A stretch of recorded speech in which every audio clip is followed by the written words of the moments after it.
सौबात की एक बात ये कि घटना दिल्ली पुलिस के लिए एक सबक है जो दूसरों को तो कानून की सीख देने में किसी तरह की कोताही नहीं दिखाती, लेकिन उन पर खुद कानून की अनदेखी करने के आरोप लगते रहते हैं।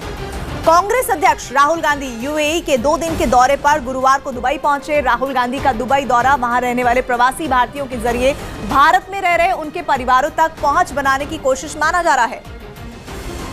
यही वजह है कि राहुल गांधी पूरे उत्साह के साथ दुबई पहुंचे, जहां एयरपोर्ट पर मौजूद लोगों ने दिल खोलकर राहुल गांधी का स्वागत किया और राहुल के समर्थन में नारे लगाए। आमतौर पर कुर्ता पजामे में दिखने वाले राहुल यहां जीन्स, टी-शर्ट और ब्लेजर पहने नजर आए और एयरपोर्ट पर मौजूद लोगों ने उनके साथ सेल्फी भी ली। इतना ही नहीं, राहुल गांधी के स्वागत में दुबई की बसों और सड़कों के किनारे उनके बड़े बड़े पोस्टर भी लगाए गए। 3 राज्यों में सरकार बनाने के बाद कांग्रेस अध्यक्ष राहुल गांधी उत्साह से लबरेज हैं और अब वो विदेशों में बसे भारतीयों के बीच अपनी छवि मजबूत करना चाहते हैं और इसी सिलसिले में वो दुबई में रहने वाले भारतीय छात्रों, कारोबारियों और मजदूरों के बीच पहुंचे। जबकि कांग्रेस का दावा है कि उनके नेता राहुल गांधी की रणनीति वोट बैंक की पॉलिटिक्स करना नहीं है। केवल वोटों के लिए उनसे नहीं मिलने जा रहे हैं, हम उनसे पूछ रहे हैं कि आप हमें बताइए कि हम अपने नीतियों में किस प्रकार से बदलाव और परिवर्तन ला सकते हैं ताकि हम आपको, आपके स्किल्स को, आपके टैलेंट को हम भारत में आकर्षित कर सकें। जबकि बीजेपी ने राहुल गांधी के दुबई दौरे पर बेफिक्री जताते हुए रक्षा सौदों के बहाने कांग्रेस पार्टी पर निशाना साधा। राहुल गांधी कहीं पर भी जाएं, देश की जनता को इतना बता दें कि राष्ट्रीय सुरक्षा के साथ वो जो अंतर्राष्ट्रीय गिरोह है, जो सुरक्षा उपकरणों का जो दलाल गिरोह है, अंतर्राष्ट्रीय माफिया जो है, कौन से माफिया के दबाव में वो राष्ट्रीय सुरक्षा के साथ खिलवाड़ कर रहे हैं। राहुल इससे पहले America, England, France, Germany, Malaysia, Singapore और बहरीन समेत कई और देशों का दौरा भी कर चुके हैं। सौबात की एक बात, कांग्रेस अध्यक्ष राहुल गांधी की अंतर्राष्ट्रीय छवि बनाने के लिए कांग्रेस बेताब है, क्योंकि 2019 का चुनाव राष्ट्रीय मुद्दों के साथ ही अंतर्राष्ट्रीय मुद्दों पर भी लड़ा जाएगा। यही नहीं, प्रवासी भारतीयों के बीच उनकी छवि का असर घरेलू मैदान पर भी दिख सकता है। पेरू की राजधानी लिमा में वेनेजुएला के दूतावास के बाहर सैकड़ों लोगों ने राष्ट्रपति निकोलस मादुरो के खिलाफ प्रदर्शन किया। इस तरह का विरोध वेनेजुएला में लंबे समय से जारी है, लेकिन इसके बावजूद निकोलस मादुरो ने दोबारा अपना पद संभाला, जिसके विरोध में पेरू और ब्राजील में रहने वाले लोगों का गुस्सा भड़क गया और उन्होंने दूतावास के बाहर जमकर प्रदर्शन किया।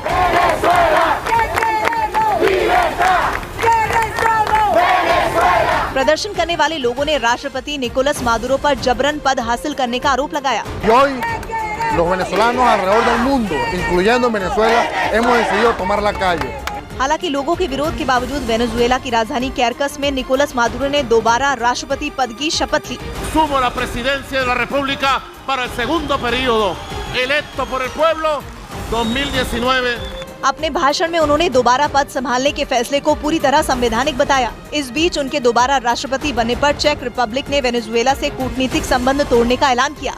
सौबात की एक बात, निकोलस मादुरो के पहले कार्यकाल में लोगों ने देश में आर्थिक तंगी का आरोप लगाया था। इसी वजह से लोगों ने आशंका जताई कि उनके फिर से पद संभालने पर मुसीबत और बढ़ेगी।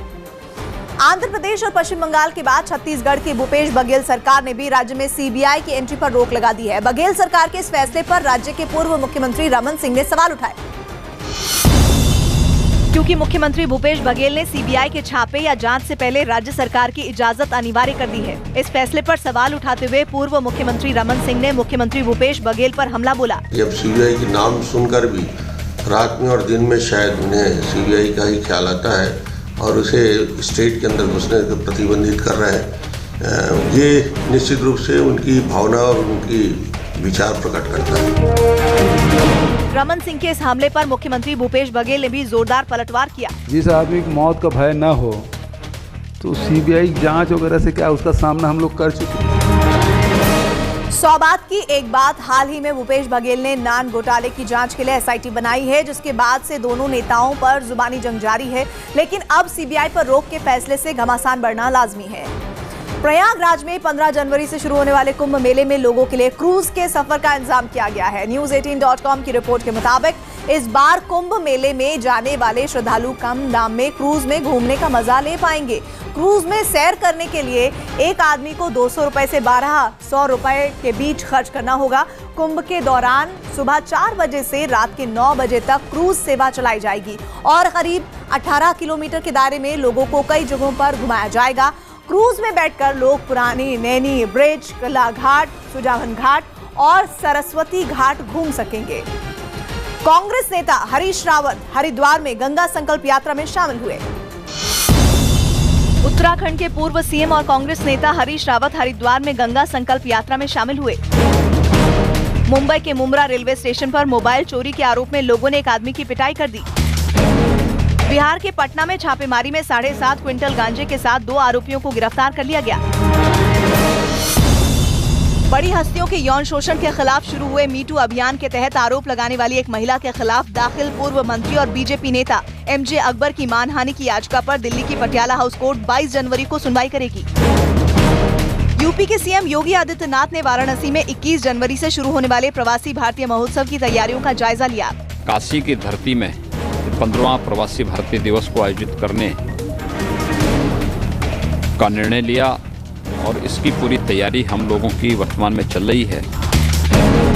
मुंबई में एक पार्किंग में पुलिस के जरिए पकड़ी गई पुरानी गाड़ियों में अचानक आग लग गई।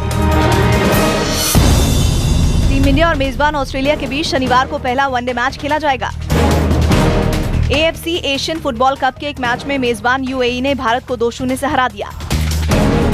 खेलो इंडिया यूथ गेम्स में फुटबॉल के एक मैच में केरल की अंडर 17 लड़कियों की टीम ने हिमाचल प्रदेश की टीम को 28-0 से हरा दिया।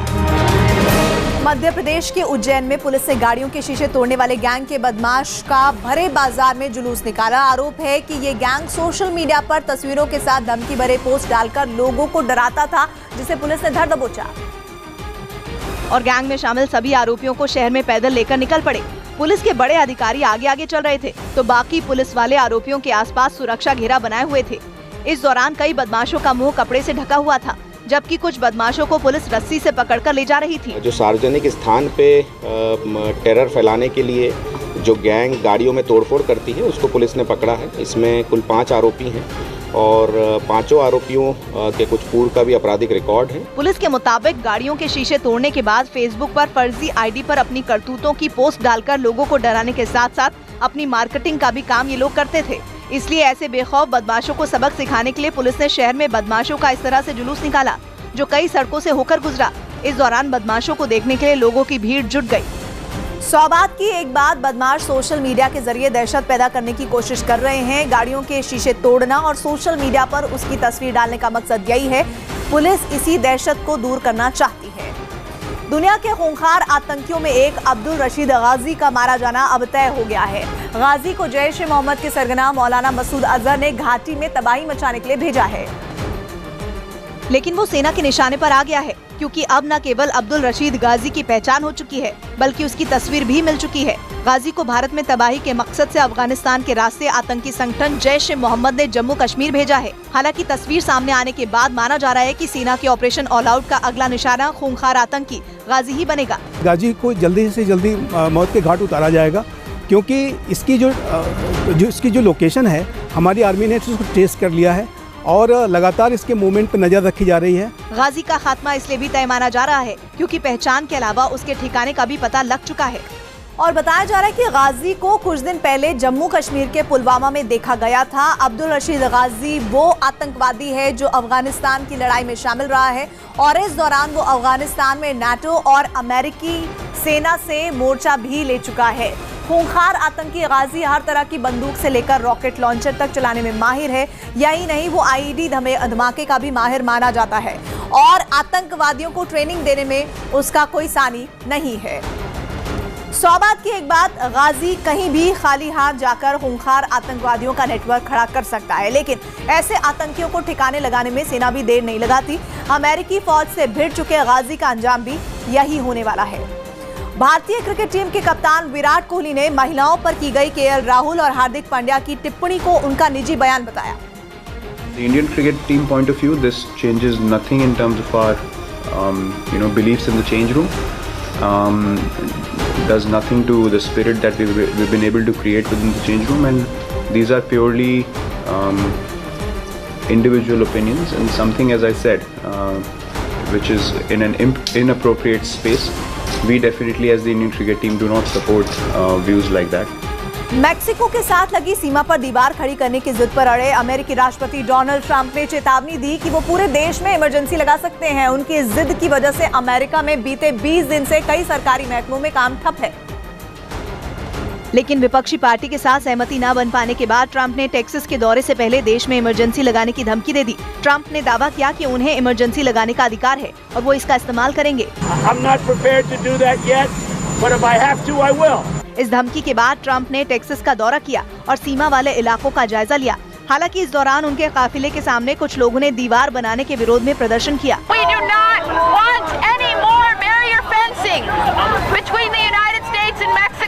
प्रदर्शन कर रहे लोगों ने ट्रंप से दीवार न बनाने की अपील की, लेकिन ट्रंप की जिद के आगे उन लोगों के साथ विपक्षी डेमोक्रेट पार्टी की आवाज भी दब कर रह गई, जिनके विरोध की परवाह किए बिना ट्रंप ने सेना के फंड से दीवार बनाने और तब तक सरकारी कामकाज शुरू न करने की चेतावनी दी थी, जिसके विरोध की लहर उन सरकारी कर्मचारियों में भी देखी गई जो वेतन न मिलने की वजह से व्हाइट हाउस के बाहर प्रदर्शन करने पहुंच गए। इन लोगों ने व्हाइट हाउस के बाहर पोस्टर और बैनर लेकर प्रदर्शन किया और जल्द सरकारी कामकाज शुरू करने की मांग की।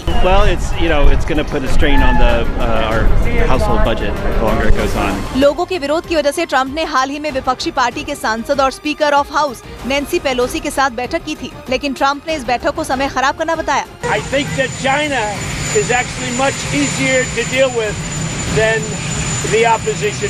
अमेरिका में दीवार को लेकर उलझन के बीच ट्रंप ने स्विट्जरलैंड के दावोस में होने वाले वर्ल्ड इकोनॉमिक फोरम के सम्मेलन में हिस्सा न लेने का भी ऐलान किया।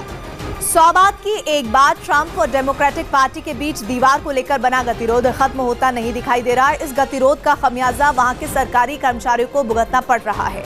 इमरजेंसी लगाने से हालात सुधरने के बजाय और बिगड़ सकते हैं। छत्तीसगढ़ विधानसभा में रखी गई सीएजी की एक रिपोर्ट से ये जानकारी मिली कि ई टेंडरिंग में भ्रष्टाचार से 7 सरकारी कंपनियों को करोड़ों का घाटा हुआ। सीएजी ने अपनी रिपोर्ट के आधार पर इन कंपनियों को बंद करने की सिफारिश की और दावा किया कि घाटे में चल रही सरकारी कंपनियों में 5 कंपनियां बिजली विभाग की है। इस मामले में सीएजी ने जांच की सिफारिश भी की। पिछली सरकारों की काले कारनामों को पर्दाफाश करना है और जिस तरीके से सीएजी की रिपोर्ट में विशेष रूप से चिप्स के सारे कारनामों की चर्चा हुई है, तो निश्चित रूप से उसको सुधारने के संदर्भ में निर्देश दिए जाएंगे। वहीं सीएजी की इस रिपोर्ट के सामने आने के बाद पिछली सरकार में मंत्री रहे बीजेपी विधायक बृजमोहन अग्रवाल सफाई देने से बचते नजर आए। सीएजी की जो रिपोर्ट आती है उसके ऊपर में पब्लिक अकाउंट कमेटी विचार करती है और पब्लिक अकाउंट कमेटी जो निर्णय देती है उसके आधार पर निर्णय होता है। इसलिए मुझे लगता है कि सीएजी की रिपोर्ट पर बाहर चर्चा करना उचित नहीं है। विधानसभा में पेश की गई सीएजी की रिपोर्ट 2016-17 की है और उस समय छत्तीसगढ़ में डॉक्टर रमन सिंह की सरकार थी। सीएजी ने 3 अलग अलग सेक्टरों की रिपोर्ट पेश की, जिसके मुताबिक ई टेंडर से 17 सरकारी विभागों में 4,601 करोड़ रुपए का घोटाला हुआ। जांच में सामने आया कि जिन कंप्यूटर से टेंडर जारी किए गए उन्हीं से टेंडर भरे गए थे। इसमें 79 ठेकेदारों ने 2 पैन कार्ड से टेंडर भरे, जिनकी जांच नहीं की गई। रिपोर्ट के मुताबिक टेंडर डालने की प्रक्रिया में शामिल अधिकारी और ठेकेदार पहले से भी एक दूसरे के संपर्क में थे। सीएजी रिपोर्ट के मुताबिक 5 अयोग्य ठेकेदारों को भी टेंडर जमा करने की इजाजत दी गई थी। 100 बात की एक बात, सीएजी की रिपोर्ट पूर्व सीएम डॉक्टर रमन सिंह के लिए मुसीबत का सबब बन सकती है। कांग्रेस सरकार उन्हें घेरने का कोई मौका नहीं छोड़ना चाहती। जिस तरह से विधानसभा में रिपोर्ट पेश की गई उससे बात साफ हो जाती है।